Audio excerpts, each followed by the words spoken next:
اللهم صل على سيدنا محمد وعلى آل سيدنا محمد. أعوذ بالله من الشيطان الرجيم. بسم الله الرحمن الرحيم. الحمد لله رب العالمين، والصلاة والسلام على سيد المرسلين وعلى آله وصحبه أجمعين. رب اشرح لي صدري ويسر لي أمري واحلل عقدة من لساني يفقه قولي. سبحانك لا علم لنا إلا ما علمتنا إنك أنت العليم الحكيم. ولا حول ولا قوة إلا بالله العلي العظيم.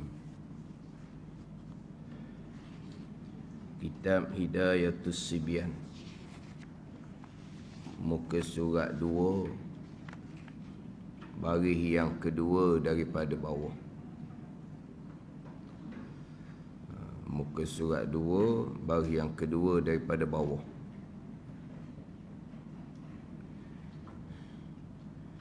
Qala al-muallif rahimahullahu ta'ala wa nafa'ana bi'ulumihi amin.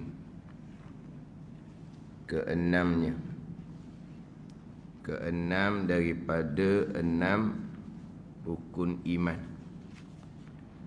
Wajib percaya kita, wajib percaya, wajib beriman.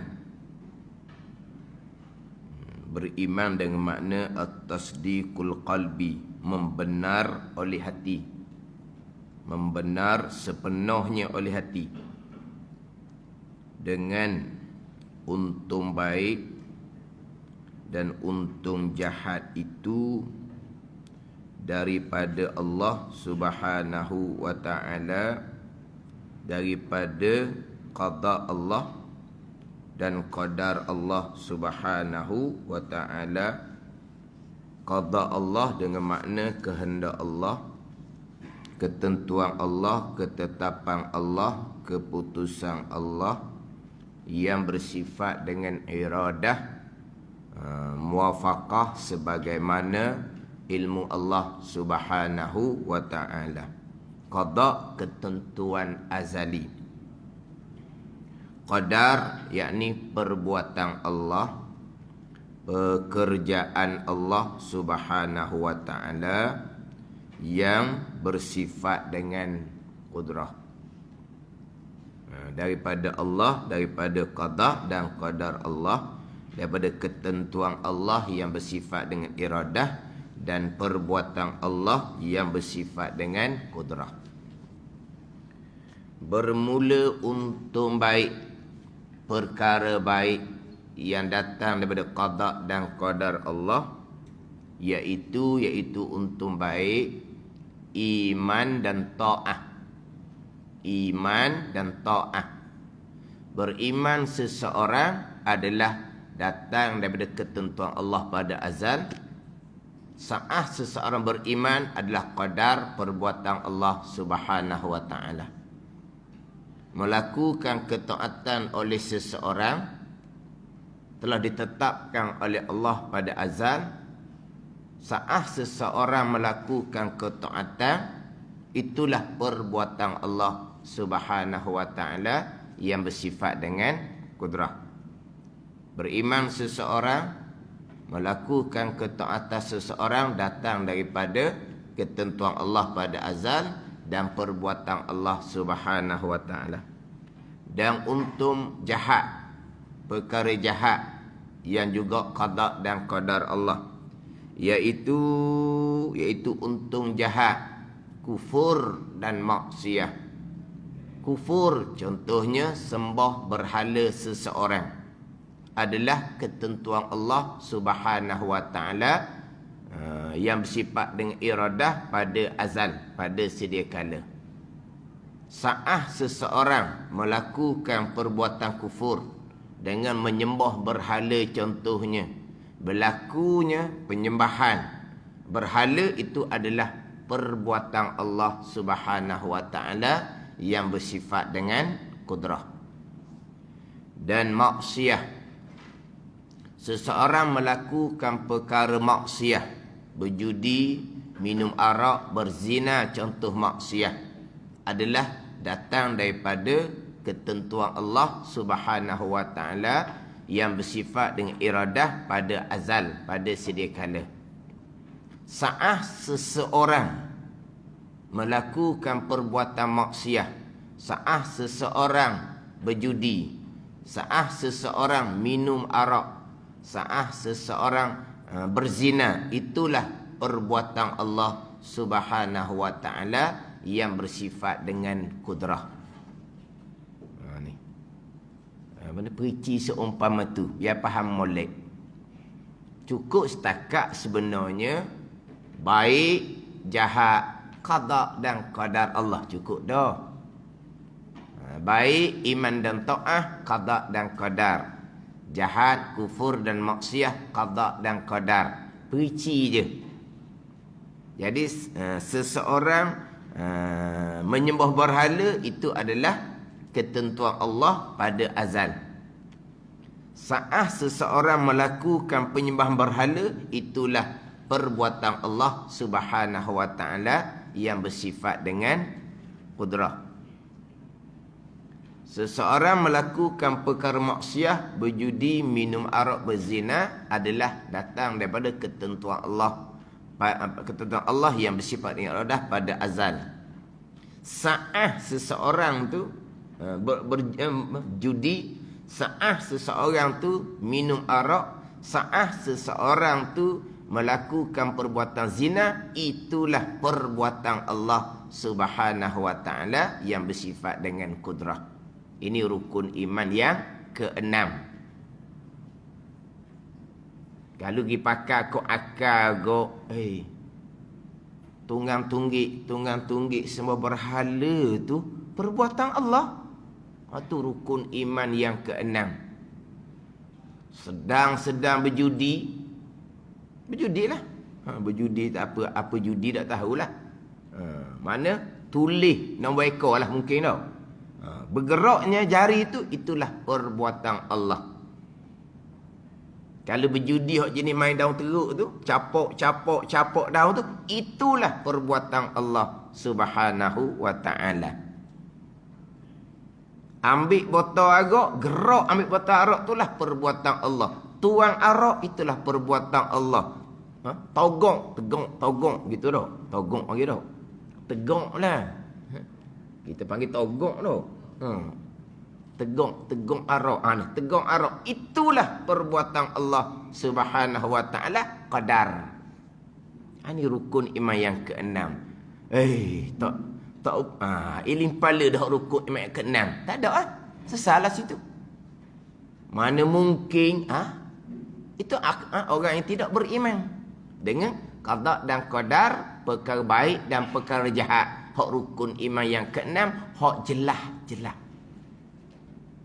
Wa tu'mina bil qadari khairihi wa syarrihi, dalam hadis Jibril. Waktu jelas engkau beriman dengan ketentuan Allah dan perbuatan Allah.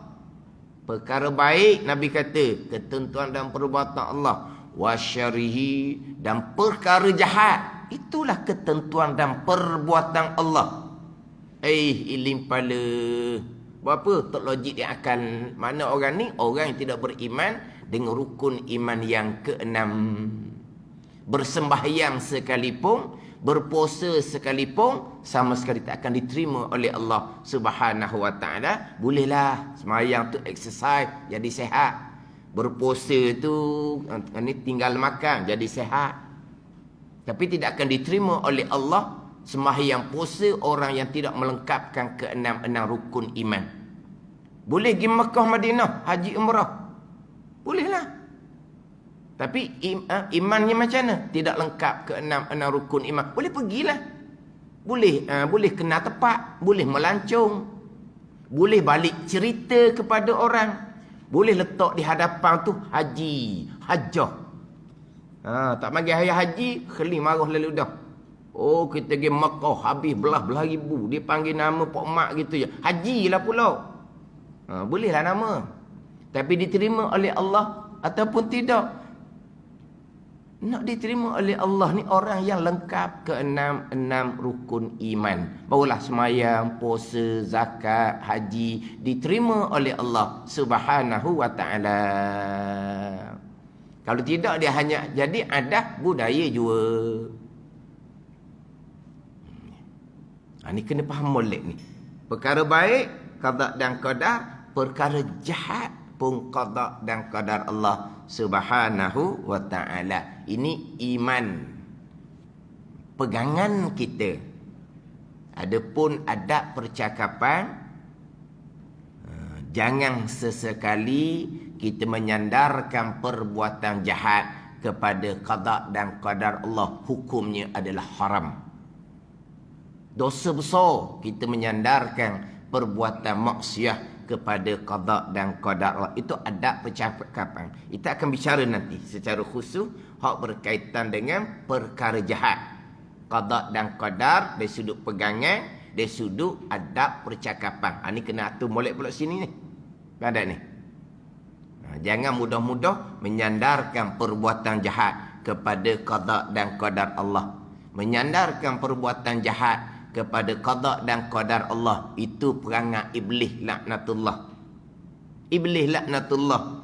Sebagaimana yang diceritakan di dalam ayat Al-Quran. Qala rabbi bima aghwaytani la uzayyinanna lahum fil ard wa la ughwiyannahum ajma'in illa ibadaka minhumul mukhlasin.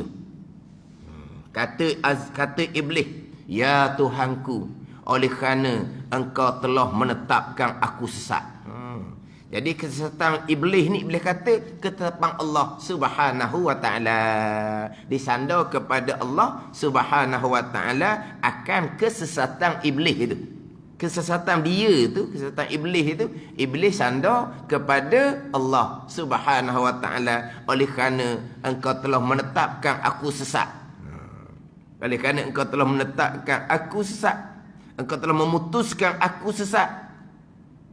Dia pun bersumpah la uzayyinanna lahum fil ard.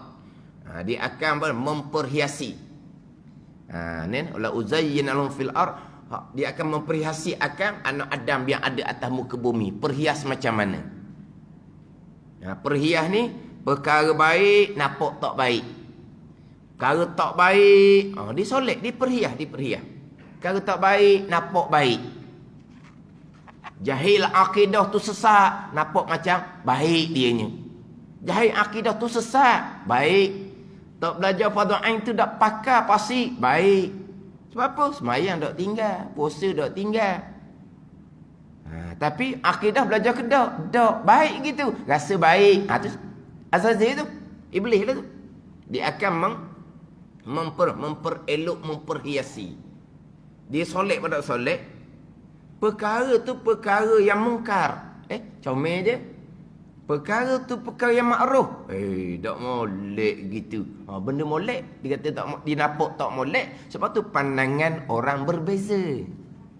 Ada orang perkara yang baik, baiklah. Ada orang perkara baik, dia rimat. Ada orang perkara jahat, jahatlah. Ada orang perkara jahat, okey je. Tak belajar fardu ain pun semayang puasa tak tinggal. Haji umrah tak tinggal. Akidah tidak dititik beratkan, semayang tak tinggal. Berjemaah 5 waktu laginya, baik dia kata. Tapi ada orang berpandangan baik apa begitu. Kalau akidah tak lepas, fardu ain tak belajar, baik kau jalan mana? Jadi apa? Sudut pandangnya berbeza. Sebab apa? Sebab ada orang yang sudah diperhiasi oleh iblis. Tu janji iblis. Dan bila kata dia akan menyesatkan sekalian di atas muka bumi ini, melainkan orang yang mukhlasin, yang disucikan oleh Allah Subhanahu wa ta'ala. Orang yang Allah telah sucikan pegangan dia daripada pegangan-pegangan terpesong. Orang yang telah sucikan hati daripada sifat-sifat kecelaan. Orang ni sahaja yang lepas daripada perdaya iblis itu. Illa ibadaka minhumul mukhlasin.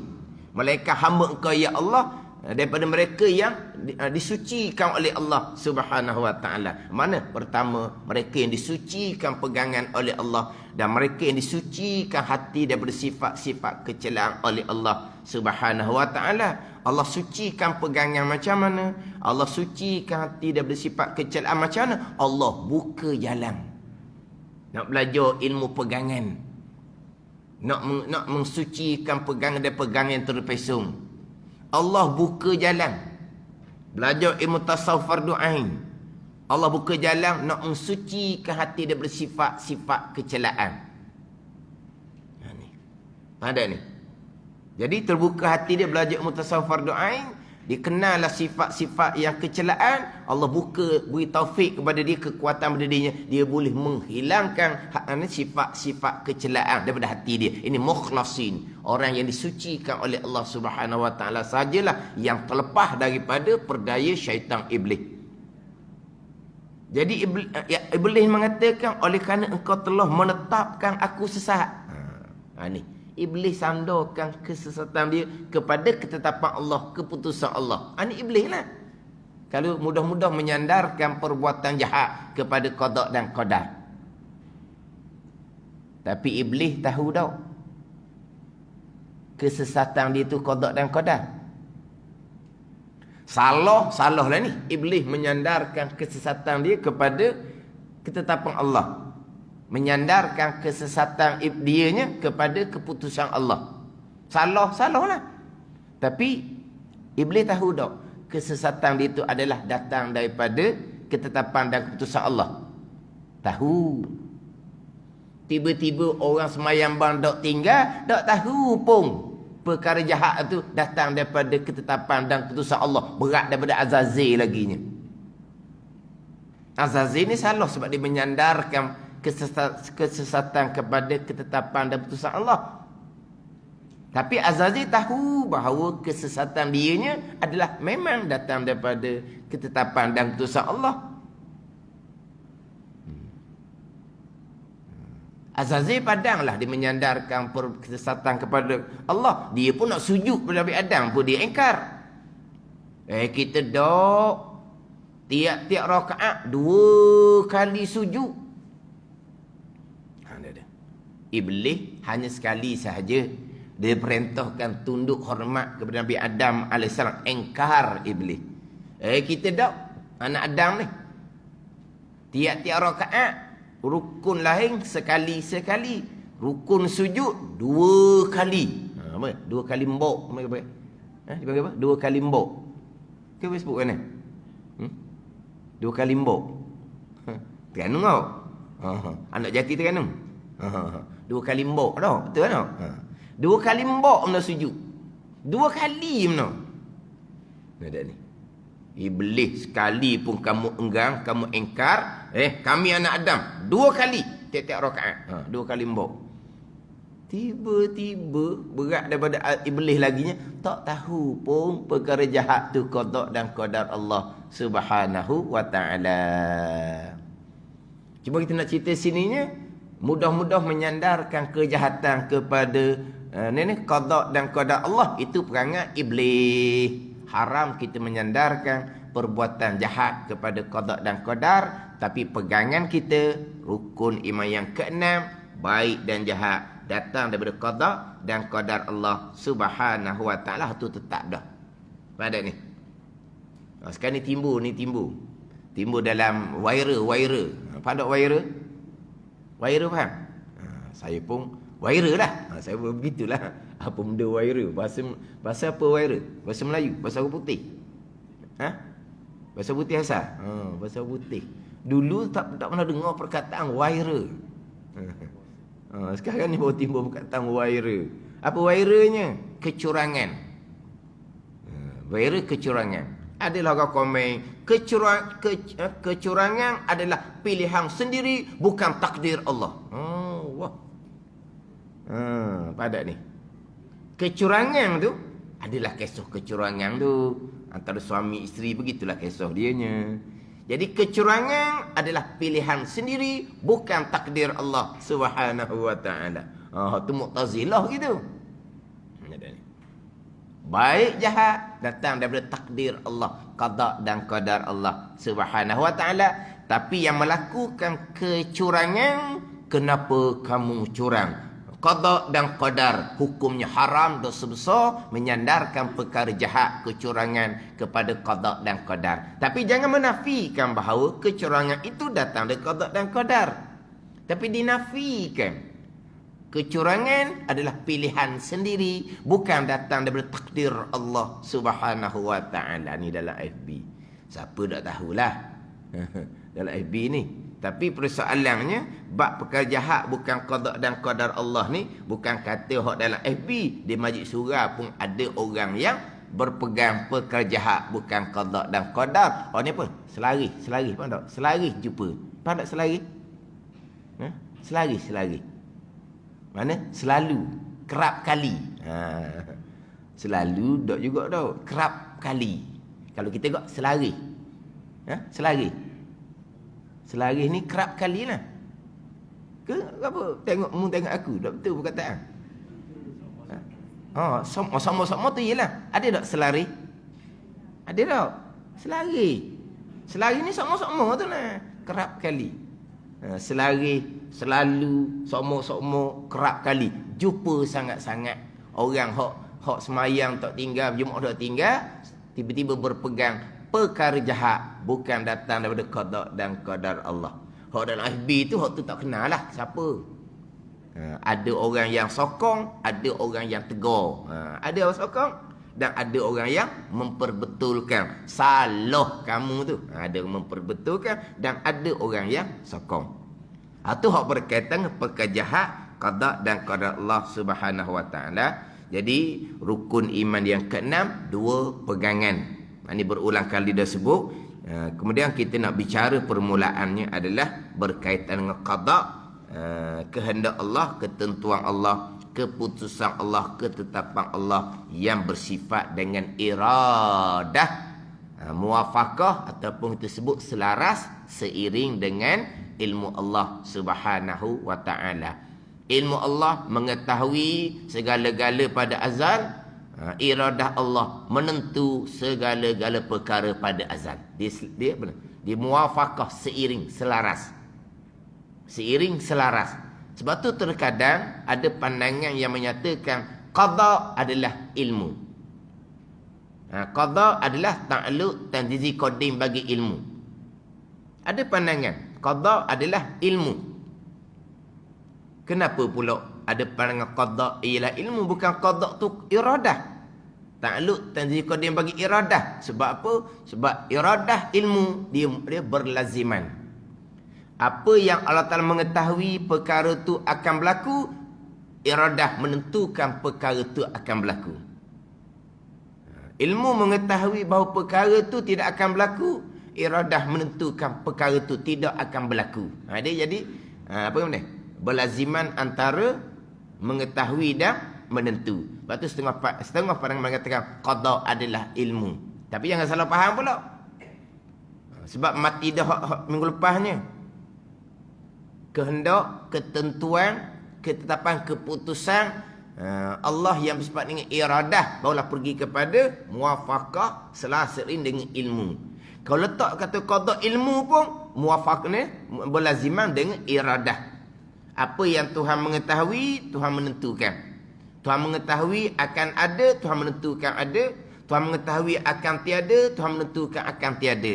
Tuhan mengetahui akan bergerak, iradah menentukan bergerak. Tuhan mengetahui akan diam, iradah menentukan akan diam. Ini apa? Berlaziman antara ini ketentuan Allah dan mengetahui oleh Allah Subhanahu wa taala. Kemudian apakah perkara yang diqadakan oleh Allah Subhanahu wa taala? Tak payah tanya dah apa perkara, sekalian perkara. Sekalian perkara. Sama ada yang berlaku di bumi, di langit, di dunia, di akhirat. Perkara besar, perkara kecil, perkara baik, perkara jahat, kesemuanya datang daripada qada Allah Subhanahu wa taala, ketentuan Allah Subhanahu wa taala pada azali. Kesemuanya. Yang mana qada Allah ni tidak ada penghujung.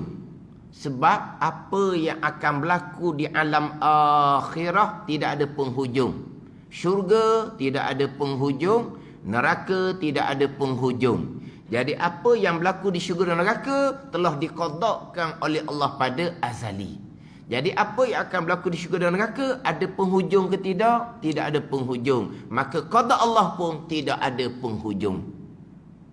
Ilmu Allah tidak ada penghujung. Allah mengetahui segala-gala yang akan berlaku di syurga dan neraka tidak ada penghujung. Allah mengetahui dengan pengetahuan yang tidak ada penghujung.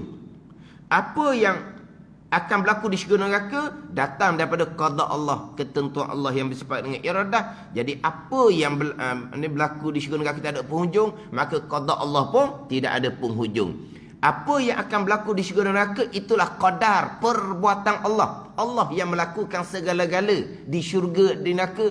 Akhirah tu semuanya qada dan qadar. Jadi apa yang berlaku di syurga dan neraka adalah datang dari perbuatan Allah yang bersifat dengan kudrah. Maka perbuatan Allah yang bersifat dengan kudrah pun tidak ada penghujung. Jadi sekalian perkara diqadakkan oleh Allah Subhanahu Wa Taala pada azal. Kemudian hak perkara jahat, mana kita akan bicara secara khususnya, Mu'tazilah menafikan qada Allah pada perkara jahat. Allah tidak mengqadakkan, Allah tidak menentukan kekufuran dan kemaksiatan. Tapi Allah mengetahui seseorang akan memilih untuk melakukan kekufuran, untuk melakukan kemaksiatan. Ini hak Mu'tazilah. Perkara jahat, Mu'tazilah tolak qada Allah, tapi masih lagi qadar perbuatan Allah. Allah tidak menentukan seseorang melakukan kekufuran dan kemaksiatan. Seseorang tu akan memilih sendiri. Allah mengetahui. Tapi apabila seseorang memilih untuk melakukan kekufuran dan kemaksiatan, berlaku perkara tersebut adalah qadar perbuatan Allah yang bersifat dengan qudrah. Kita akan bicara bab Mu'tazilah ni. Cuma kita nak bicara permulaannya, mereka yang menolak qada Allah Subhanahu Wa Taala. Tidak ada ketentuan Allah Subhanahu Wa Taala. Buat langit, buat bumi, lahirkan manusia, memanglah ketentuan dan perbuatan Allah. Selepas daripada Allah buat langit, buat bumi, buat manusia, selepas itu tidak ada langsung ketentuan Allah Subhanahu Wa Taala. Bukan kata tidak ada langsung ketentuan Allah, bahkan Allah tidak mengetahui pun apa yang akan berlaku kemudian. Ini. Tadi sebut kata Mu'tazilah, saya akan bicara khusus nanti. Mu'tazilah ni menolak perkara jahat tu qada Allah. Allah tidak menentukan, tapi Allah mengetahui. Seseorang akan memilih dan melakukan perkara jahat dan perkara kekufuran dan perkara kemaksiatan. Hak ni dia tolak ketentuan Allah segala-gala. Baik ke jahat tidak ada. Ketentuan Allah hanya buat langit, buat bumi, lahir, jadikan manusia. Pandai ni. Lepas itu tidak ada qada Allah, tidak ada ketentuan Allah Subhanahu Wa Taala, serta Allah tidak mengetahui pun apa yang akan berlaku. Bila Allah mengetahui apabila perkara tu berlaku. Kalaulah mengetahui selepas perkara tu berlaku, sama macam kita juga. Kita lepas berlaku tahu juga ke tak tahu? Tapi sebelum berlaku kita tak tahu. Jadi Allah sebelum berlaku tak tahu, lepas berlaku baru tahu. Ni kafir ijma' ulama. Sebab apa? Dia menafikan ilmu Allah Subhanahu Wa Taala. Ini kafir ijma' ulama. Jadi fahaman pegangan ni jaranglah disebut dalam kitab. Jarang disebut dalam kitab. Sebabnya mereka ni kalau kata sesak barat. Sesak barat mana dia? Bukan sesak timur ni. Sesak barat tu. gitu dah. Apa makna? Sesak barat. Sesak habis su dah abang ni dah. Sesak barat ni sesak habis su. Hak ni hak kapi ijma' ulama.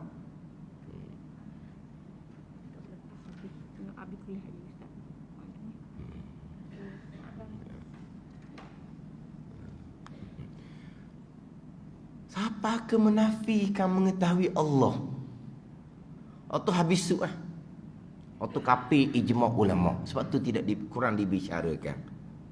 Puak ni setengah mengatakan pupus pada kurung yang kedua. Pupuh pada kurung yang kedua. Setengah mengatakan pupuh akidah ni pada masa Imam Syafi'i. Imam Syafi'i kan kurun yang kedua. Imam Syafi'i lahir tahun 150. Meninggal 205 Hijrah. Kan gitu? Ke salah? Kalau salah malu ni bermazhab Syafi'i. Mana malu hak salah dengan hak tak tahu lasa? Sama malu dah. Hak salah pun malu juga. Hak tak tahu lasa malu juga. 150 Hijrah. Meninggal 205 Hijrah. Imam Ghazali lahir 450 Hijrah, meninggal 505 Hijrah. Betul tak? Imam Syafi'i, Imam Ghazali. Imam Syafi'i, Imam Ghazali. Lahir bila tak tahu. Tak apa tu. Tak penting tu. Mana Imam Syafi'i ni kurun yang kedua. Setengah mengatakan fahaman ni pupuh makna apa? Padamlah, hilang fahaman ni. Pada masa Imam Syafi'i, ada setengah mengatakan sebelum lagi daripada lahir Imam Syafi'i. Mana timbul di awal Islam ni? Golongan yang menolak qada Allah, menolak ketentuan Allah, tidak ada ketentuan iradah Allah, dan Allah pun tidak mengetahui. Puak ni dia panggil puak Qadariyah. Puak Qadariyah dia panggil. Tapi bukan Qadariyah hak kita duk bicara bab ikhtiar usaha, hak lawan kepada Jabariyah, bukan. Kita masyhurnya Qadariyah lawan kepada Jabariyah. Yang di tengahnya Ahli Sunnah wal Jamaah. Dalam bicara apa tu? Dalam bicara ikhtiar dan usaha. Itu bicara ikhtiar dan usaha. Hak ni qadarah lain. Sebab itulah dalam kitab dia membahagikan dua qadariyah. Satu disebut sebagai Al-Qadariyatul Ula. Qadariyah yang pertama, yang timbul di awal Islam. Satu laginya Al-Qadariyatul Tsaniyah. Qadariyah yang kedua. Timbulnya kemudian. Ataupun disebut dengan Qadariyah Mutaqaddimun. Qadariyah hak awal Islam. Satu disebut Qadariyah Mutaakhirun. Qadariyah yang timbulnya kemudian. Dia ada dua Qadariyah. Cuma apabila disebut Qadariyah secara itlaq. Secara itlaq ni secara tidak qaid. Faham tak? Itlaq dengan qaid.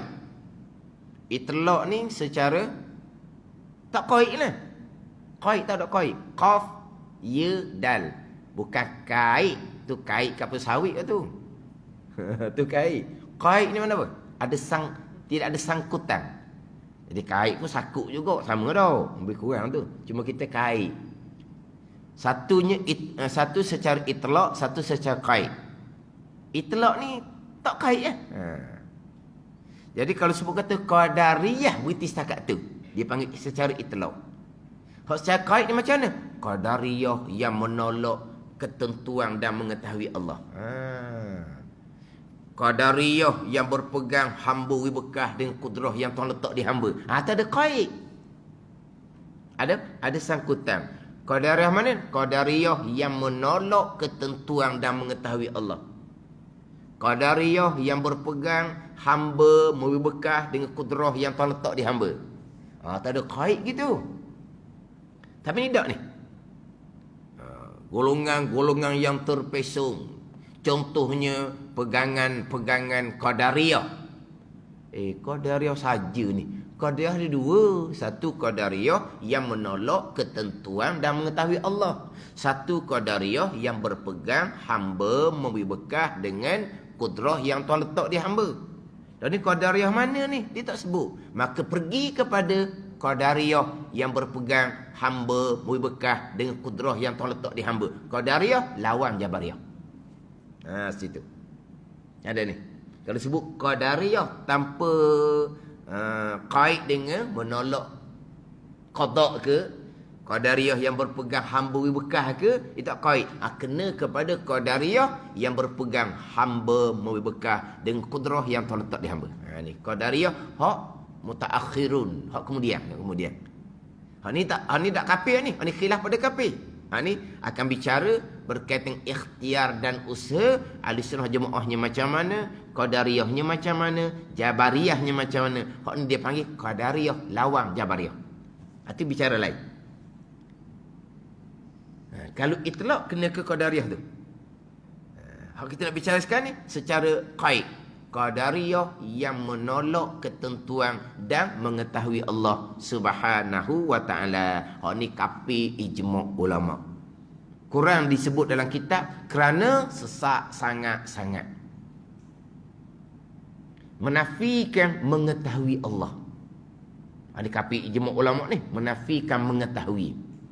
Ada pun menafikan kehendak Allah, iradah. Itu baru bicara lain pula. Tadi saya sebut secara rekahnya Mu'tazilah yang menolak qada Allah pada perkara jahat. Mereka hanya menolak kehendak ketentuan Allah yang bersifat dengan iradah. Tapi masih lagi mereka berpegang Allah mengetahui pada azal seseorang akan memilih dan melakukan perkara kufur dan maksiat. Dia tak tolak mengetahui. Tolak mengetahui kafir lalu. Tolak mengetahui kafir lalu. Ada ni. Jadi hak Qadariyah, hak timbul di awal Islam tu, dia tolak kehendak Allah yang bersifat iradah, dan ditolak juga mengetahui Allah Subhanahu wa taala. Hak tu Qadariyah yang kafir ijma' ulama. Tolak sungguh. Bukan tolak kehendak iradah saja, bukan tolak mengetahui Allah Subhanahu wa taala. Mana Allah jahil.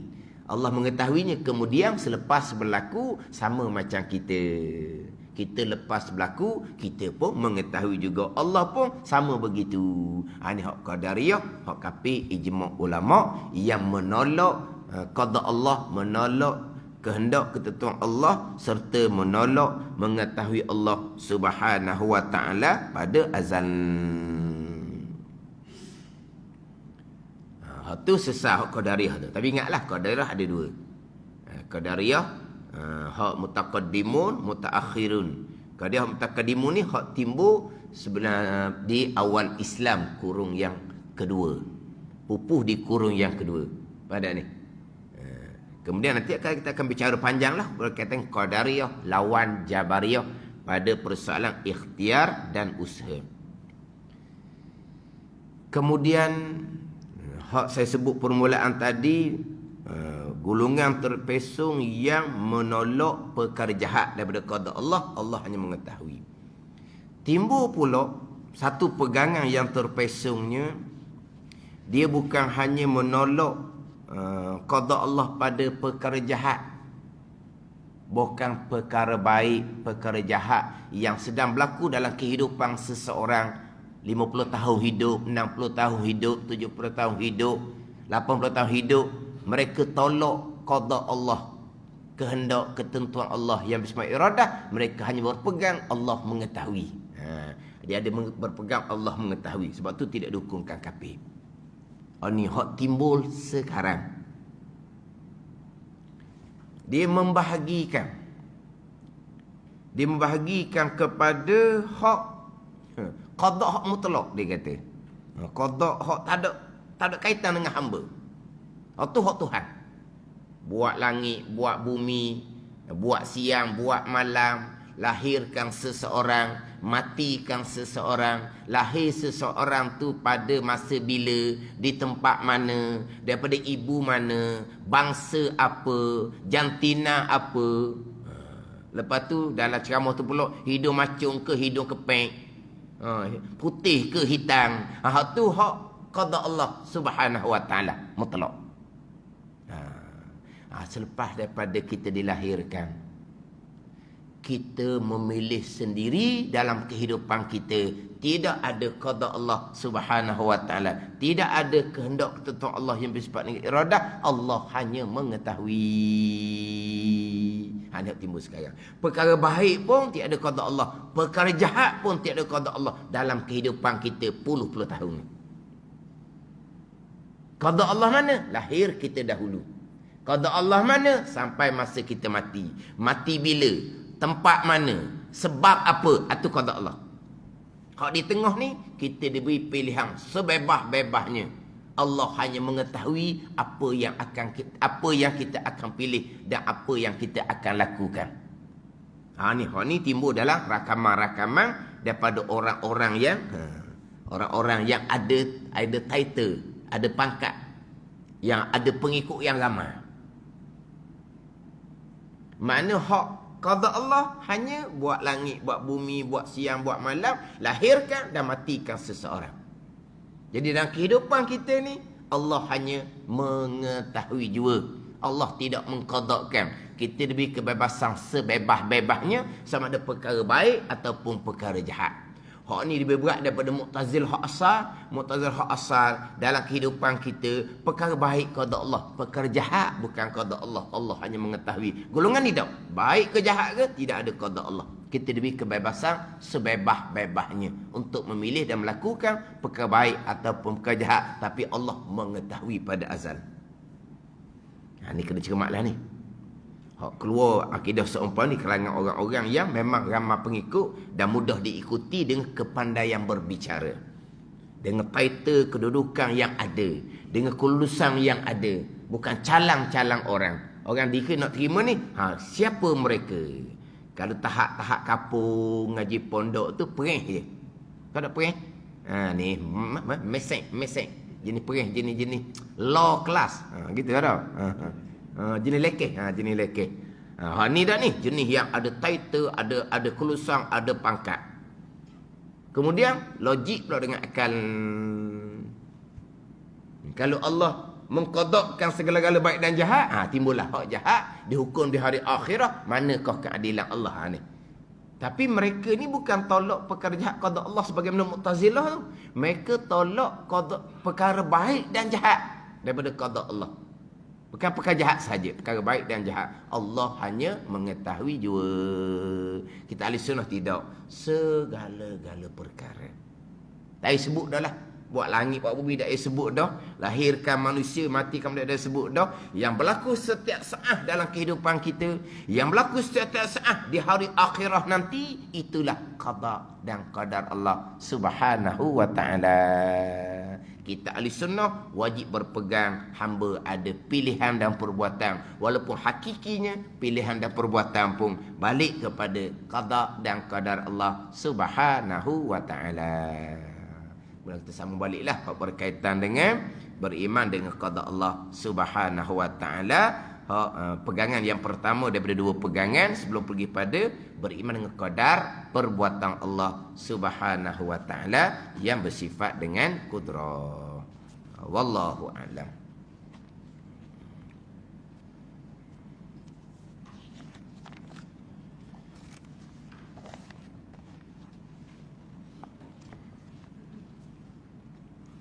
Ini kitab Hidayatus Sibyan, muka surat 17. Muka surat 17, baris yang ke-12 daripada atas. Muka surat 17, baris yang ke-12 daripada atas.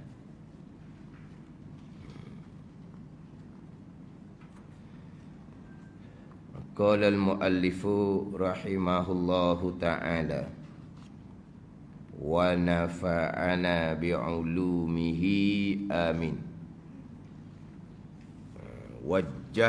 wajhiya lilladzi fataras samawati wal arda hanifan muslima wa ma ana minal musyrikin.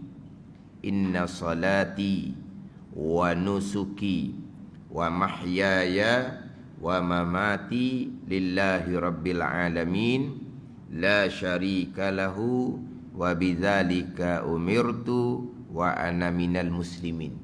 Tu kita baca di tengah doa iftitah dalam kitab Hidayatus Sibyan. Yang mana dalam kitab Hidayatus Sibyan doa iftitahnya dimulai dengan Allahu akbar kabira walhamdulillahi katsira wa subhanallahi bukratan wa asila. Barulah pergi kepada wajjahtu wajhiya lillazi. Ini dua riwayat hadis yang berbeza. Allahu akbar kabira itu riwayat hadis yang lain, wajjahtu wajhiya lillazi itu hadis riwayat lain. Tapi orang tua kita ajar kitanya dua ni kita baca. Sebab apa dicampur dua ni? Dah selepas daripada kita Allahu Akbar. Ni. Yang mana permulaan sembahyang dengan Allahu Akbar hanya khususiah kepada syariah Nabi sallallahu alaihi wasallam. Khususiah. Sembahyang sama dengan puasa, sama dengan wuduk. Ini syariah yang qadimah dipanggil. Ada syariah yang qadimah. Syariah yang terdahulu pun sama juga. Ada sembahyang, ada puasa, ada wuduk, tapi kaifiah yang berbeza. Kaifiah, cara yang berbeza lah, tak sama. Sembahyang tak sama, puasa tak sama, wuduk pun tak sama. Ada ni. Tapi dia panggil syariah yang qadimah. Tetapi walaupun syariah terdahulu di syariah, ummah terdahulu disyariahkan sembahyang, tapi mereka bukan memulai sembahyang dengan Allahu Akbar. Ada yang tasbih, ada yang tahlil, memulai sembahyang tu. Syariah Nabi kita lah memulai sembahyang dengan Allahu Akbar. Sebab apa? Nak menghadirkan kebesaran Allah di permulaan sembahyang. Selepas daripada tu pula berpindah rukun, Allahu Akbar, Allahu Akbar, Allahu Akbar. Termasuk berpindah daripada rakaat kepada i'tidal pun Allahu Akbar. Jadi takbir bertukar kepada tasmi', sami Allahu liman hamidah. Kita maklumlah itu kisah yang berlaku pada Sayyidina Abu Bakar radhiyallahu anhu. Tapi asas sembahyangnya rakaat kepada i'tidal pun Allahu Akbar. Jadi tasmi' sami Allah liman hamidah tu berpindah daripada rakaat pada i'tidal tu, itu kemudian. Tapi apa hikmah dimulakan sembahyang dengan Allahu Akbar, dalam sembahyang berpindah rukun dengan Allahu Akbar? Untuk menghadirkan kebesaran Allah. Untuk menghadirkan kebesaran Allah di dalam hati kita. Mana pun ni nak hadir kebesaran ni, qada kita lah. Faham tak ni? Nak hadirkan kebesaran. Dok. Orang kita ni bukan kebesaran Allah, kebesaran dunia, kebesaran harta benda, kebesaran pangkat, bukan kebesaran Allah. Maknanya qada mana kita hadirkan kebesaran Allah di hati atas kekuatan basirah masing-masing lah. Atas kekuatan basirah masing-masing. Tapi nak cerita nak hadirkan kebesaran Allah. Tapi kita masuk Allahu Akbar bukan nak hadirkan kebesaran Allah. Nak hadirkan qasar, ta'arud, ta'ayun saja. Aku sembahyang fardu zuhur 4 rakaat tunai makmum kerana Allah. Panjang tu. Orang nak hadirkan kebesaran Allah, dia nak hadirkan qasar, ta'arud, ta'ayun. Jadi mana sudah luput hikmah. Dimulai sembahyang syariah Nabi kita, khususiahnya dimulai dengan Allahu Akbar. Tiba-tiba kita hadir qasar, ta'arud, ta'ayun. Dalam mazhab Syafi'i kitanya, hadir qasar, ta'arud, ta'ayun itu wajib. Hadirkan kebesaran Allah Ta'ala itu sunat. Jadi dahulukan hak wajib lah. Tapi bila kita hadirkan qasar, ta'arud, ta'ayun, kebesaran Allah ni kurang lah. Dahulukan hak wajib. Hak sunat tak dapat pun tak apalah, tapi dahulukan hak wajib. Jangan kalau dengar-dengar ceramah sedap. Sebab apa? Sebab jumhur mazhab Maliki ke, Hanafi ke, Hambali ke, tak syarat Niat tu muqaranah serta dalam Allahu Akbar. Sebelum tu pun boleh dah niatnya. Jadi pada masa takbirnya, hadirkan kebesaran Allah. Bukan hadirkan nak royak semai zuhur para rakaat. Allah tahu dah dia kata. Kita dengar tu macam, ya juga pening pula kita sebenarnya. Dah kita kosok taruh tak ada mana. Dah tak ada nak pergi mana tu. Dah kalau contoh orang perempuan. Pakai baju putih, baju semayang. Nak buat apa? Nak exercise. Nak semayang. Lepas tu tak ada niat lagi nak semayang. Allah tahu dah lah nak semayang. Kita hadir dah hati nak semayang. Allahu Akbar. Hadirkan kebesaran Allah. Kan dengar tu kan. Tambahan pula dicacatkan pula dengan orang jahil yang takbirnya berulang-ulang kali. Tu mazhab Syafi'i. Itulah takbir berulang kali. Mazhab lain tak ada. Tu orang jahil, bukan mazhab Syafi'i. Orang jahil tu. Mazhab Syafi'i tak ada takbir berulang kali. Dia takbir berulang kali lah sebab tak hadir kosok taurut dalam takbir tu. Dia payah nak hadirkan niat kosok ta'arud dalam takbir. Lah nyakit dia payah. Mazhab Syafi'i membenarkan niat dulu. Jadi tak ada takbir berulang kali mazhab Syafi'i. Takbir berulang kali ni orang jahil yang merosakkan nama mazhab Syafi'i kita. Bukan mazhab Syafi'i. Jadi Allahu Akbar ni hikmahnya nak hadirkan kebesaran. Jadi lepas Allah Akbar ni lah, sama pula dengan Allahu Akbar kabira, walhamdulillahi katsira, wa subhanallahi bukratan wa asila. Nak kuat balik Allahu Akbar yang disyariatkan oleh Allah hanya kepada sembahyang ummah Nabi yang dimulai dengan Allahu Akbar. Ummah lain semayang, tapi bukan mula dengan Allahu Akbar. Syariat Nabi kita, khususiahnya dimulakan dengan Allahu Akbar. Kemudian, kuat pula. Allahu Akbar kabira, walhamdulillahi katsira. Sebab tu kita ajar kita ni, doa kita Allahu Akbar kabira. Allahu Akbar kabira ni bukan sambung takbir. Ini saya sebut dah sebelum ni kan. Ada pula ajar Allahu Akbar kabiran walhamdulillahi katsiran. Jangan Allahu Akbar kabiran pula dia kata mengulangi takbir tak sah semayang. Ni siap. Dia ambil manalah karut gitu tu. Ada ni. Dia Allahu Akbar kabira. Jangan Allahu Akbar kabira pula. Sebab takbir dah tadi kan. Mengulangi takbir tak boleh. Dia Allahu Akbar lain, tu rukun qauli. Allahu Akbar kabira tu sunat hai'ah kauli. Tu lain. Bahkan kita disunatkan saktah pula. Pada saktah diam sekejap. Tarik nafas dulu seraung panggil dah. Allahu Akbar. Berhenti sekejap barulah Allahu Akbar kabira. Sunat. Sunat pun saktah. Tak ada saktah. Saktah ni diam. Jangan sambung. Jangan Allahu Akbar kabir. Jangan gitu. Apa ni? Itu tak ada saktah kau panggil. Dia Allahu Akbar kabira, walhamdulillahi katsira. Tu tak ada saktah. Sunat saktah. Kan kita dalam sembahyang kan ada 6 saktah kan. Ada 6 saktah. Sunat lagi itu. Allahu Akbar. Saktah sekejap. Kemudian Allahu Akbar kabira. Sambung sampai ke wa ana minal muslimin. Selesai doa iftitah. Saktah dulu. Barulah ta'awuz. Jangan wa ana minal muslimin. A'udzubillah. Jangan gitu. Diam sekejap. Saktah. Sekejap je. Lepas tu barulah a'udzubillah. A'udzubillah minasyaitanirrajim. Berhenti dulu. Saktah dulu. Barulah bismillah. Jangan sambung. Bukan wasa ni. Dia tak wasa. Tapi a'udzubillah dengan bismillah ni sunat dia kena genggam. Sebab a'udzubillah bukan Fatihah. Bismillah barulah ayat pertama bagi Fatihah. Kena ingat situ. Jadi maknanya sebelum kita nak bismillah tu, lepas a'udzu berhenti sekejap ta'awuz. Berhenti barulah bismillah. Sebab apa? A'udzu ta'awuz bukan Fatihah. Itu saktah yang ketiga. Waladdallin. Nak amin, saktah dulu sekejap. Berhenti dulu sekejap situ. Sebab apa?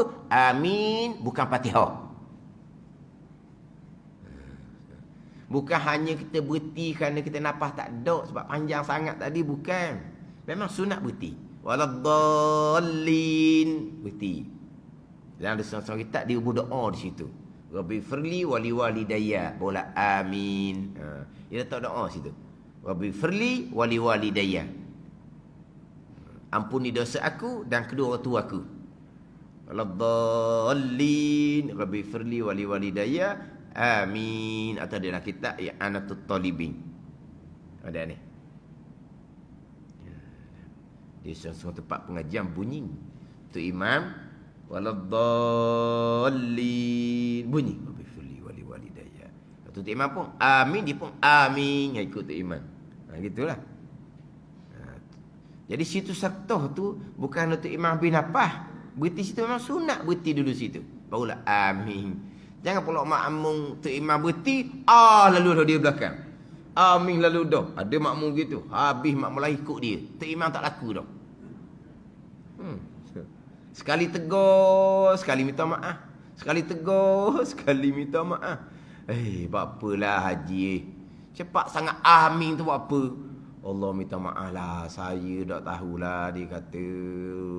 Jadi lidah tu laju sangat dia kata. Tu imam waladdallin. Lalu dianya. Kata nak pitah tu imam gitu tu. Beritahu minta maaf, lepas tu buat pula. Beritahu mula-mula tu senyap dah sekejap. Lepas tu balik pula. Waladdallin. Lalu dia. Amin. Tu amin lah, bukan saja. Amin. Jadi tu imam tak ada saktah. Tu imam amin kuat kemudian pun tak laku dah lah. Sebab dia tu imam dah. Dia tu imam. Dia sunat saktah situ. Lepas habis baca Fatihah, selepas selesai amin, sunat saktah barulah mulai baca surah. Sunat berhenti dulu barulah kita mulai baca surah. Tapi kalau tu imam, saktah di situ panjang. Dia sunat berhenti sekadar makmum selesai membaca Fatihah. Sunat seumpama tu. Ada ni. Tu saktah yang panjang kalau makmum lah. Kalau kita semai seorang, lepas amin, kita berhenti sekejap, kita terus baca surah. Tapi kalau tu imam, lepas amin, disunat saktah sekadar satu Fatihah. Sekadar satu Fatihah. Ada ni.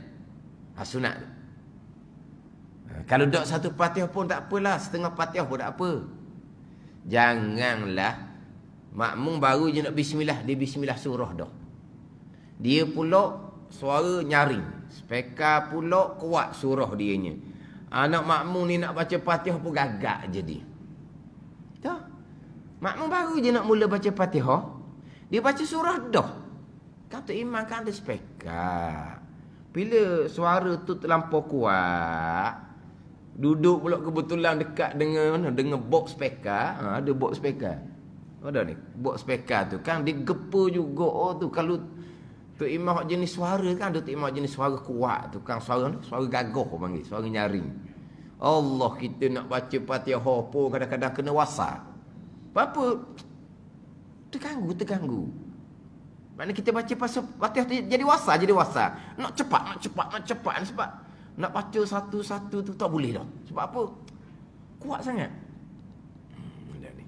Jadi sepatutnya imam ni saktah satu Fatihah. Kalau tak satu Fatihah pun setengah Fatihah tak apa dah. Saya biasa jadi tu imam, saya saktah di situ setengah Fatihah. Setengah. Mana anggar-anggar makmum setengah Fatihah, saya mulalah baca surah.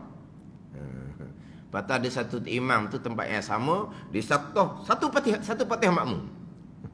Dia satu Fatihah. Bagus kan? Lepas tu adalah makmum. Ustaz, saya kenal ustaz, saktah setengah Fatihah je. Tok imam seorang lagi tu, Allah, dia tunggu sampai kita siap makmum baca Fatihah. Dia kenang hak setengah tu. Kata hak saktah setengah Fatihah tu hak nombor 1 kata. Dia hak tu dia rasa macam lambat. Bila tu imam dia baca surah tu lambat, jadi rokoknya lambat. Bila rokoknya lambat sudah semayang, dia banyak kerja ke orang tak tahulah. Begitu orang kali. Jadi kalau saktah setengah ni, dia kenang lah. Dia kata, "Dok, lebih baik dia." Cuma saya biasanya amal sebagaimana almarhum Baba Najmuddin Pondok Kerandang, dia saktoh setengah Fatihah. Dia saktoh setengah Fatihah. Dia saktoh setengah Fatihah biasanya. Baba Najmuddin Kerandang. Hak saktoh diam antara amin Fatihah dengan surah ni, satu Fatihah di saktoh, Tok Guru mesti tumbuh. Kalau masa saya ngaji dengan di Pondok Mesti Tumbuh berjemaah dengan almarhum Tok Ayashingnya, memang Tok Ayashing akan saktoh sampai ke kita selesai Fatihah. Barulah Tok Guru akan baca surah. Tu. Ni Tok Ayashing. Gitulah amalan dia. Bukan sembahyang waktu saja. Sembahyang tarawih 20 rakaat pun gitulah. Ni almarhum Tok Ayashing kalau sembahyang tarawih 20 rakaat. Takbir je, baca doa iftitah yang lengkap. Baca doa iftitah yang lengkap. Amat jugalah dia baca Fatihahnya. Habis baca Fatihah, Tok Guru akan saktoh satu Fatihah makmum. Barulah dibaca surah. Maknanya almarhum Tok Ayashing ni sembahyang isyak dengan sembahyang tarawih sama cara buat. Sama je. Kan sembahyang isyak kan doa iftitah sepenuhnya. Lepas Fatihah tu imam ada saktoh satu Fatihah baru membaca surah. Tarawih pun Tok Guru gitu juga. Bila siap 20 rakaat, dekat pukul 11. Lepas tu tahlil pula. Tu barulah tarawih sungguh bulan Ramadan. Ni tarawih bulan Ramadan, nak 20, lepas tu nak ekspres. Nak ekspres. Arah pula kepada Tok Imam. Tok Imam kena pendek-pendek. Dia sependek-pendek. Ni kenapanya? Sebab nak cepat balik. Kamu baliklah wawa, tak ada orang tutup pintunya. Dipanggil Tok Imam yang hafaz Al-Quran. Panggil Tok Imam hafaz Al-Quran. Matlamat kita adalah untuk khatam Al-Quran di bulan Ramadan. Itu matlamat kita. Maknanya bila Tok Imam khatam Al-Quran di dalam sembahyang, itulah selebih-lebih membaca Al-Quran. Seafdal membaca Al-Quran adalah dalam sembahyang. Jadi bulan Ramadan pula, dalam sembahyang satu, bulan Ramadan satu, Tok Imam khatam satu Al-Quran. Kita makmum pun boleh pahala khatam satu Al-Quran. Sebab apa? Faqira'atul imam qira'atul lahu, kata Nabi. Bacaan imam ialah bacaan kepada kita makmum. Kalau Tok Imam khatam satu Al-Quran, kita boleh pahala sama khatam satu Al-Quran. Sebab apa? Sebab bacaan Tok Imam ialah bacaan kepada makmum. Dah. Kita nak baca Quran dia tak pandai. Nak khatam Quran tak pandai. Jadi Tok Imam khatam tu pula bulan Ramadan dalam sembahyang. Tiba-tiba dia suka kerak pula. Tok Imam baca pendek-pendek sudahlah. Dah nak khatamnya bila? Tok Imam tu duduk jauh. 27 Ramadan, 28 Ramadan dia nak kena balik kampung dia dah. Dah dia suruh potong-potong. Akhirnya tak khatam Quran. Separuh pun tak boleh. Sebab apa ni? Ni orang malas. Dah orang malas, kenapa kamu arah? Kamu balik awal lah. Ni. Jadi sabit dia malah, akhirnya buat kawan lain tak dapat fadilah khatam Al-Quran di bulan Ramadan di dalam sembahyang. Kenapa? Kerana dia malas seorang. Tapi dia malas pun duduk depan nak macam mana? Dia yang arah. Tok Imam kena ikut. Tok Imam kena ikut lah.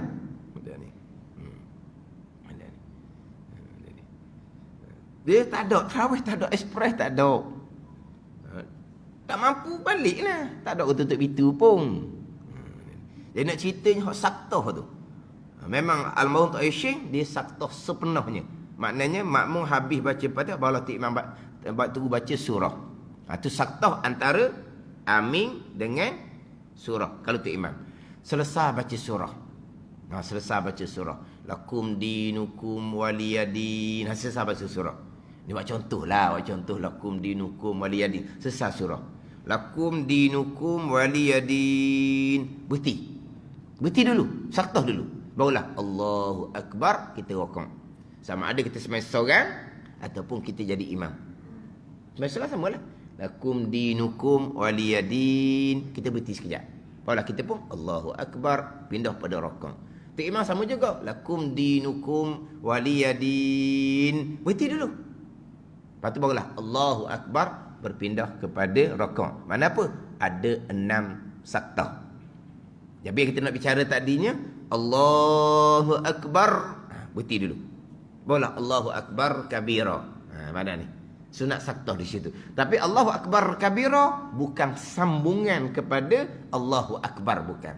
Allahu Akbar takbir ihram, Allahu Akbar kabira walhamdulillahi katsira, itu doa iftitah. Satu hadis riwayat yang lain, wajah tu ni barulah hadis riwayat yang lain. Kemudian Allahu Akbar kabira, Allahu Akbaru kabira tu sebut berulang kali dah. Barisnya Allahu Akbaru kabira, mubtada khabar. Allahu Akbaru kabira. Tapi aula afdal kita baca dengan Allahu Akbar kabira walhamdulillahi katsira. Walaupun ra tu baris depan sekalipun, afdal kita jazam. Salah satu alamat jazam adalah sukun kalau kita mengaji ilmu nahwu. Maka sukun ni matikan ra walaupun kita wasal.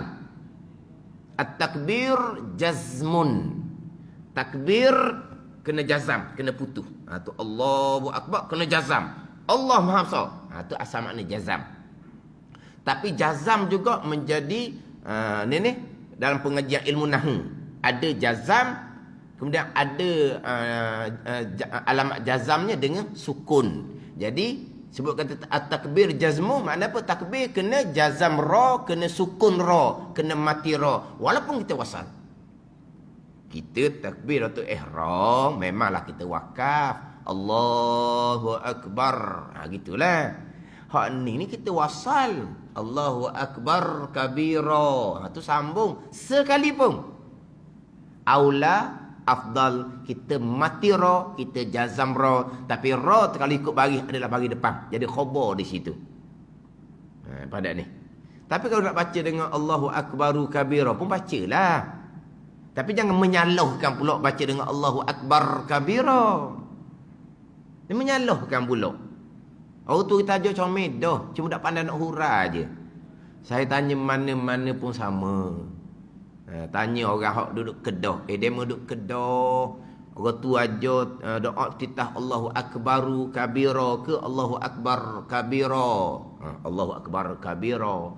Tanya Kelantan pun Allahu Akbar kabira. Saya dah terbaca dalam FB, dia kata hidup Sarawak pun Allahu Akbar kabira. Jadi sebanyak-banyak negeri tu jahil belaka ke bab baris. Orang tahu belakanya ra tu baris depan. Tapi kena baca-baca Allahu Akbar kabira, kena ngaji banyak lapis sikit. Jangan tengok baris tu saja. Tapi kalau nak baca dengan Allahu Akbaru kabira, bacalah. Saya mengaji ni memang afdal kita baca dengan Allahu Akbar kabira. Samalah macam orang bang pun sama juga. Semua sekarang jarang kita dengar orang bang dia mati ra. Dia bang kan azan Allahu Akbar Allahu Akbar. Tu. Lagu dia ada lah. Tapi nak molek kita bang macam mana? Allahu Akbar Allahu Akbar. Walaupun dia wasal sekalipun mati ra. Sama juga dengan orang takbir raya. Orang takbir raya tu kan. Allahu Akbar, Allahu Akbar, Allahu Akbar. Walau dia wasal tu. Ada orang pula Allahu Akbar, Allahu Akbar, Allahu Akbar. Boleh juga. Sebab dia wasal. Tapi kalau nak mati ra boleh juga. Itu lebih aula. Allahu Akbar, Allahu Akbar, Allahu Akbar. Maknanya dia mati ra walaupun dia wasa. Barulah akhir itu wakaf. Tapi dia mati ra. Itu lebih baik. Tapi kalau nak bagi depan ra pun boleh lah. Kan kita kan pilih raya kan kalau tok syekh lah depan tu. Hak takbir raya hak kuat pakai speaker tu. Ada yang Allahu Akbar, Allahu Akbar, Allahu Akbar. Dengar sedih-sedih. Orang takbir raya ni kena semangat. Dia dengar sedih-sedih. Sebab apa? PKP, anak cucu tak balik. Orang nak semangat ni. Biar takbir dengan semangat. Bukan takbir dengan nak menangis. Buat menangis pula. Tapi ada pula tak syekhnya. Allahu Akbar, Allahu Akbar, Allahu Akbar. Ada gitu. Tak boleh belaka, tak ada masalah. Tapi yang ulangnya kita jazamkan ra, sukunkan ra. Allahu Akbar kabira walhamdulillahi katsira wa subhanallahi bukratan wa asila. Wajjahtu wajhiya lillazi, itu doa iftitah riwayat daripada Sayyidina Ali karramallahu wajhah. Itu doa iftitah ini riwayat oleh Sayyidina Ali karramallahu wajhah. Itu hak paling afdal lah kita nak baca sebab Tu hadis riwayat Muslim, yang mana wajjahtu wajhiya lillazi itu dia nak dekat dengan ayat Al-Quran. Hak kata-kata Nabi Ibrahim AS yang dimulai dengan inni wajjahtu wajhiya lillazi. Tu ayat Al-Quran. Kita tak ada ini ni. Wajjahtu wajhiya lillazi. Macam sebut sebelum ni lah. Bacaan doa iftitahnya banyak. Kalau kita nak baca pendek, kita bacalah setakat Allahu Akbar kabira walhamdulillahi kasira wa subhanallahi bukratan wa asila. Cukup dah. Ataupun kita baca alhamdulillah hamdan kasiran tayyiban mubarakan fi. Boleh juga. Ataupun kita baca subhanakallahumma wa bihamdik wa tabarakasmuk wa ta'ala jadduk wa la ilaha ghairuk. Itu hadis riwayat daripada Aisyah radhiyallahu anha, doa iftitah yang dibaca dalam mazhab Hambali dengan mazhab Hanafi. Atau hadis riwayat daripada Aisyah radhiyallahu anha, wajjahtu wajhiya lillazi, itu riwayat daripada Sayyidina Ali karamallahu wajhah.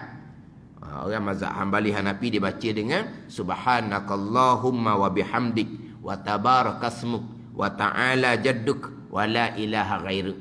Tu payahlah kita nak hafalnya. Kita baca Allahu Akbar kabira walhamdulillahi kasira wa subhanallahi bukratan wa asila. Sekurang-kurang. Jangan tinggal doa iftitah. Walaupun pada sembahyang sunat, tinggal doa iftitah hukumnya adalah makruh. Doa iftitah tidak ada, hanya pada sembahyang jenazah sahaja. Pada sembahyang sunat, jangan tinggal doa iftitah. Wajjahtu wajhiya lillazi, aku hadap akan diri aku. Aku hadap akan diri aku bagi Tuhan yang menjadikan langit dan bumi. Tuhan yang menjadikan langit dan bumi. Fatara.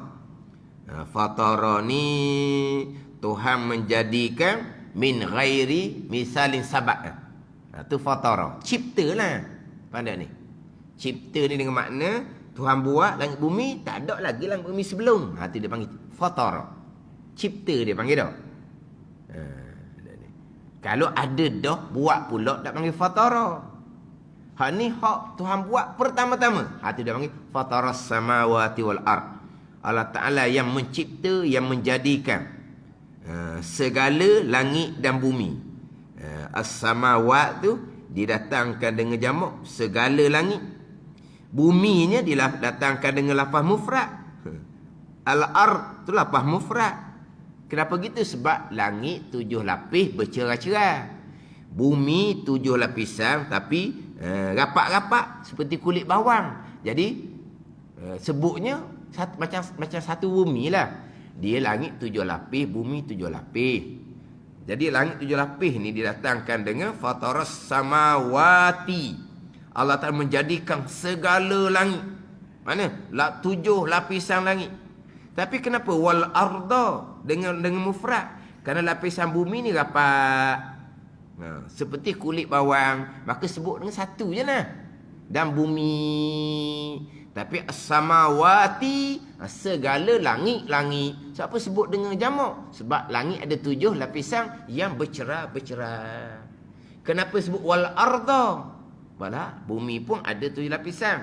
Kenapa didatangkan dengan mufrad? Dengan satu bumi. Sebab walaupun bumi ni lapisan dia lapisan yang rapat, diumpamakan dengan seperti kulit bawang. Ada gitu. Jadi aku hadap diri aku. Aku hadap diri aku. Jadi di sini aku ni hak dalam Quran, aku di situ Nabi Ibrahim alaihissalam. Inni wajjahtu, sesungguhnya aku tu Nabi Ibrahim. Wajjahtu di sini, aku di sini adalah Nabi sallallahu alaihi wasallam. Asalnya baca. Kalau aku, kalau kita lah pula. Tapi ada tak aku? Ada tak aku? Ada lah. Ada golongan terpesong. Kalau ada aku, syirik dia kata. Kerana ada ananiyah, ada keakuan. Kena lenyap aku. Selagi ada aku, syirik dia kata. Mana contohnya? Sahaja aku sembahyang. Ada aku lagi kamu. Syirik kamu. Sebab apa? Sebab ada aku. Mung tak ada. Ada Allah Ta'ala juga. Tiba-tiba sahaja aku sembahyang. Oh, kamu sembahyang? Sembahyang kamu tu kodak-kodak tu bukan mung. Syirik. Sahaja aku sembahyang tak syirik. Tak apalah. Sahaja aku sembahyang tu, lafaz niat tu hak ulama yang buat. Ni. Wajjahtu wajhi lillazi. Nabi kata ni, Nabi baca ni. Aku hadap diri aku. Tak mana? Ini golongan yang terpesong ni. Dia mengaji kita hakikah, salah guru, salah pemahaman, tak faham bab hakikah, tak faham bab syariat, bab pegangan. Tak boleh aku tak boleh. Tak boleh aku. Syirik. Lepas tu sekejap tu, aku nak balik ya. Oh, ada pula dia nak balik. Oh, ni kata nak kenenja. Cakap aku syirik. Tak lama, aku nak balik dah. Saya lah. Saya nak balik dah. Ada saya. Kamu balik gerak diam tu kodak-kodak. Tak ada. Awak balik Lepas tu kan, Tuhan nak balik Yang itu. Tak lah. Akhir saya nak balik. Boleh pula saya. Ni hak karut belakang ni. Dia tak ada aku. Kena lenyapkan keakuan. Tak ada aku. Nak lenyap macam mana? Nak lenyap macam mana tu? Saya sebut tu. Terlampir kuda lah.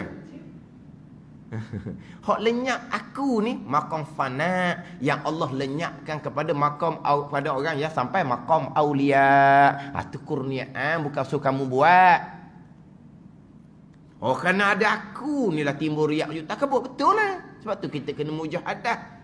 Nak jaga hati kita dari riak ujub takabur. Sebab apa? Sebab aku belaka lah. Memang aku. Bahkan kita ahli sunnah wajib berpegang. Ni. Hamba, saya ni, aku ni. Ada pilihan dan ada perbuatan. Wajib isbatkan di akidah. Saya ada pilihan. Wajib isbatkan di akidah. Saya ada perbuatan. Kenapa? Wajib berpegang. Hamba ada pilihan dan perbuatan. Tak ada nyukup mana? Kalau Tuhan lenyapkan sampai makam fana, itu kurnia Allah Subhanahu Wa Taala, itu bicara lain. Oh, ni dok ni nak tak pada syariat. Selagi ada aku, syirik. Dan ni aku hadap diri aku. Diri contoh niat semayang tu lah. Saja aku semayang. Syirik kamu. Sebab ada aku semayang. Kata karuk. Dia belajar guru yang karuk orang panggil. Ni sini ni aku hadap diri aku asalnya Nabi SAW. Sini doa kita hak Nabi baca, hak diriwayatkan oleh yang diriwayatkan hadis ni daripada Sayyidina Ali karramallahu wajah, hadis riwayat Imam Muslim. Aku hadap diri aku bagi Tuhan yang menciptakan langit dan bumi. Hanifan muslimah. Hanifan muslimah ni hal keadaan aku ni cenderung kepada agama yang sebenar, agama Islam. Aku ni cenderung kepada agama yang sebenar, iaitu agama Islam. Musliman ni hal keadaan aku ni menyerah diri kepada Allah Subhanahu Wa Taala dengan mengerjakan suruhan dan meninggalkan larangan. Muslim. Dalam terjemahan saya pernah terbaca dalam bacaan sembahyang tu, musliman serah diri. Ada yang terjemahkan musliman ni orang yang tidak ada pilihan. Islam tu lah. Apa di Islam? Islam ni orang yang serah diri, orang yang tidak ada pilihan. Apa makna Islam? Tuhan kata gitu. Tuhan menetapkan satu hukum, kata wajib, kata haram. Tu orang Islam, orang serah diri. Itu orang Islam. Allah Ta'ala turunkan hukum ibadah. Kita orang Islam serah diri, terima. Sembahyang 5 kali, terima. Puasa ni tak makan dari pagi pas ke petang, terima. Kena bayar zakat. Kita buat kerja tak ada kongsi dengan orang pun. Tak, wajib keluar zakat, terima. Kita orang Islam, tak ada soal lah. Kita berniaga seorang diri. Tiba-tiba nak kena bayar zakat pada orang lain. Mana penat niaga seorang, lepas tu nak bagi kat orang pula duit. Terima. Kena pergi Mekah pula ni berkemampuan. Kena banyak pakai duit, kena terima. Siapa Mekah pula kena sa'i Safa Marwah. Kenapa? Terima sudah lah. Siti Hajar cari air, betul lah. Dah kamu buat apa? Terima sudah. Itu perintah Allah. Allah perintah melontar, terima. Melontar apa? Terima, jangan soal. Allah perintah wukuf, terima. Buat apa wukuf kalau tunggu durian boleh ke asyik? Terima sudah. Dia gitu. Ayat tunggu durian tu ayat tunggu saya. Ayat tunggu. Wukuf ni tunggu situ di padang Arafah. Kalau tunggu durian boleh ke? Buah durian dia kata. Terima tu perintah Allah. Ni bab ibadah. Terima. Bab muamalah pun terima, bab munakahat pun terima, bab janayah pun terima. Tuhan kata faqta'u aydiyahuma, potong tangan pencuri lelaki. Terima. Fajliduhuma. Sebab oleh kamu. Orang berzina, lelaki, perempuan dan lelaki itu. Terima je ada persoalan. Sebab apa? Kita orang Islam, orang yang serah diri, orang yang tidak ada pilihan. Kena terima bulat-bulat segala hukum yang datang daripada Allah. Kalau tak mau terima, dia cari bumi lain, dia cari langit lain. Keluar daripada bumi langit Allah Subhanahu wa ta'ala sebab kamu handalang sangat. Tak mau terima hukum Allah Subhanahu wa ta'ala sebab kamu rasa kamu lebih bijak daripada Allah Subhanahu wa ta'ala. Allah perintah potong tangan pencuri. Tak jadi hukum Allah ni. Allah perintah sebab ke zina. Tak jadi Allah ni. Bijak kamu daripada Allah. Kenapa kamu sujud kepada Allah? Ni apa ya? Orang sujud adah budaya tak kenal Tuhan. Jadi musliman ni orang yang serah diri kepada Allah Subhanahu wa ta'ala. Wa ma ana minal musyrikin, dan tidak adalah aku ni dari kalangan orang yang menyekutukan Allah Subhanahu wa ta'ala. Menyekutukan Allah. Hak Allah dia tak mau pakai, dia ambil hak orang lain pula. Tengok, aku bukan dari kalangan orang yang menyekutukan Allah Subhanahu wa ta'ala. Inna salati, sembahyang aku. Tengok aku belakang tu kan. Wa nusuki, dan ibadah aku. Ibadah aku. Dia sembahyang ibadah. Semayang tu ibadah dah. Semayang tu ibadah dah. Nusuki tu semayang termasuk dalam nusuki. Tapi kenapa disebut semayang suku? Sebab semayang ni dia kelebihan hak ibadah yang paling lebih sekali. Maka semayang sebut suku. Sesungguhnya semayang aku dan ibadah aku dan wa mahyaya, hidup aku, wa mamati, dan mati aku lillahi rabbil alamin, kerana Allah Subhanahu wa ta'ala. Sedap ikrar tu. Tapi hidup matinya kenapa? Kerana nak dunia. Bohong dah. La syarika lahu, tiada sekutu bagi Allah Subhanahu wa ta'ala. Wa bizalika umirtu, dan demikian mentauhidkan Allah dan tidak menyentuhkan Allah ni diperintah, umirtu, diperintah akan daku, wa ana minal muslimin. Tu ikrar pengakuan kita tu. Kita orang Islam yang tidak mensyirikkan Allah Subhanahu wa ta'ala. Orang Islam yang mentauhidkan Allah Subhanahu wa ta'ala pada zat, pada sifat dan pada perbuatan. Mengesakan Allah, menerima segala-gala perkara yang datang daripada Allah Subhanahu wa ta'ala. Selesai berkaitan dengan bacaan doa iftitah. Sambungan pada bicara hak berkaitan dengan syarat takbiratul ihram. Ini nak masuk pula kepada bicara syarat berdiri.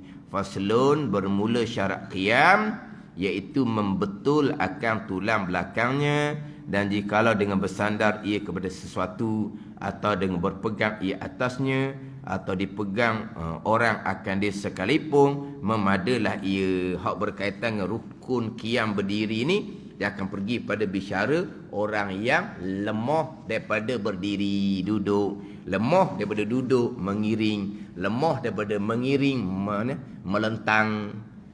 Punya isyarat dengan tubuh, isyarat dengan kepala, isyarat dengan mata. Kemudian akhir sekalinya memperlakukan semayang dengan hati. Hak ni kena ngaji molek hak ni. Kena ngaji molek hak berkaitan dengan orang yang lemah daripada berdiri, lemah daripada qiyam. Lemah tu macam mana? Kemudian duduknya macam mana? Duduk atas latar ke, duduk atas kursi ke? Kena belajar molek. Dan insya-Allah saya akan bawalah buku hak berkaitan dengan pedoman sembahyang bagi orang yang sakit. Hak ditulis oleh Jakim lah buku tu. Dia ada dalam gambar dia tu orang sembahyang duduk atas latar pun ada, orang sembahyang duduk atas kursi pun ada. Hak duduk atas kursi macam mana hak boleh, macam mana hak tak boleh. Tu kena ngaji molek, jangan hanya turut orang. Orang pakai kursi, kita pakai kursi. Lepas tu uzur kita macam mana? Sujud kita macam mana? Kalau semata kursi ni tak boleh nak sujud, kena bumi 7 anggota. Boleh ke tak sujud isyarat atas kursi sahaja?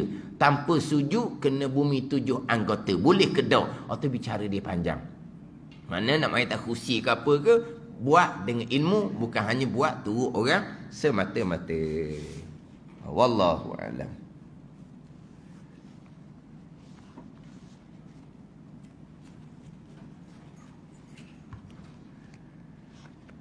Ini kitab 20 sifat hati yang keji dan terpuji.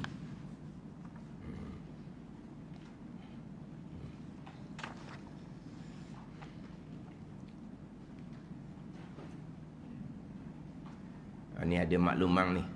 Maklumang pada semua, pada hari ini masjid menganjurkan program bersama tabung haji dan farmasi. Baca mana farmasi tu dibaca macam mana? Farmasi lah ada nama ni lah. Nak baca macam mana ni? Lautang tu Cina. Tu lau seorang, tang seorang tu Cina. Bukan lautang tu, lautang bukan. Ni satunya lau, satunya tan. Lau tu nama Melayu. Tan nama Melayu. Ni hak Melayu ni apa dia baca macam mana? Jipim dia ni, hormat apa? Dia baca mana? Gapa? Gapa mek. Tak bunyi Melayu pun. Buat bunyi orang Melayu. Farmasi ni. Kalau siapa yang berminat untuk membuka kemaskini akaun tabung haji dan melakukan pemeriksaan kesihatan, boleh hadir ke perkara masjid selepas kuliah. Tak nampak ada sebelah belakang, ada sebelah sisi tau. Sebelah sisi tu mana? Lelaki puangsa tau, rasa gitu tau. Kau macam mana? Program lain. Jadi mana belakang-belakang lah. Mana hak nak cek kemaskini akaun tabung haji pun belakang tu jugalah. Nak buat pemeriksaan kesihatan pun belakang tu lah. Dia ada ni hak lepas ada kuliah kita. Ini 20 sifat hati yang keji dan terpuji, muka surat 31 bagi yang ketiga daripada atas. Qala al-muallifu rahimahullahu ta'ala wa nafa'ana bi'ulumihi amin. Dan sabda Nabi sallallahu alaihi wasallam, at-taibu minaz zanbi kamal la zanbalah. Artinya, orang yang bertaubah daripada dosa itu seperti orang yang tak berdosa. At-taibu minaz zanbi kamal la zanbalah. Artinya, orang yang bertaubah dari dosa itu seperti orang yang tak berdosa. Bila taubah tu diterima oleh Allah Subhanahu wa taala, hilang. Tak ada. Mana apa ni? Tak ada kesang-kesang, tak ada paru-paru. Kan dah ni? Maknanya dosa tu kalau Tuhan ampun licin. Tak ada. Macam tak pernah berdosa. Ni hak taubat yang nasuha, taubat yang cukup syarat dan rukun yang diterima oleh Allah Subhanahu wa taala. Tuhan